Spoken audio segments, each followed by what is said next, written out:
আজ আমি চলে এসেছি রায়গঞ্জের এক ভয়াবহ ও রহস্যময় জায়গায়।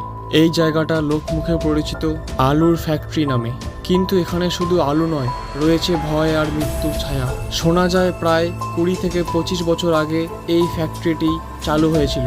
সঠিক সময় কেউ জানে না, কিন্তু খবর সূত্রে জানা যায় একদিন ঘটে গিয়েছিল এক মর্মান্তিক দুর্ঘটনা। একজন শ্রমিক কোনো এক অ্যাক্সিডেন্টে বা মেশিনে পড়ে মারা যান। তার কিছুদিন পরেই অদ্ভুতভাবে আগুন লেগে যায় পুরো ফ্যাক্টরিতে, আর সেই আগুনে মারা যান আরও বেশ কয়েকজন শ্রমিক। এই ভয়ঙ্কর ঘটনার পর থেকেই ফ্যাক্টরিটি পুরোপুরি বন্ধ করে দেওয়া হয়, আর তারপর থেকেই এই জায়গাটা হয়ে ওঠে এক ভয়াবহ ফ্যাক্টরি। তবে অবাক করার মতো ব্যাপারটি হলো, এই ফ্যাক্টরির এক কোণেই রয়েছে এক ছোট্ট শ্রী হনুমান মন্দির, যে মন্দিরটি আজও খোলা রয়েছে সকল মানুষের জন্য। চারপাশে যত অন্ধকার আর ভয়, এই মন্দির যেন তারই মাঝে এক আশার আলো হয়ে দাঁড়িয়ে রয়েছে। লোকজন বলে রাতে নাকি এখানে অদ্ভুত অদ্ভুত আওয়াজ শোনা যায়। এই ফ্যাক্টরি বিষয়ে কারো কোনো সঠিক তথ্য জানা থাকলে অবশ্যই কমেন্ট করে জানিও। আর এমন আকর্ষণীয় ভিডিও পেতে চ্যানেলটিকে সাবস্ক্রাইব করুন।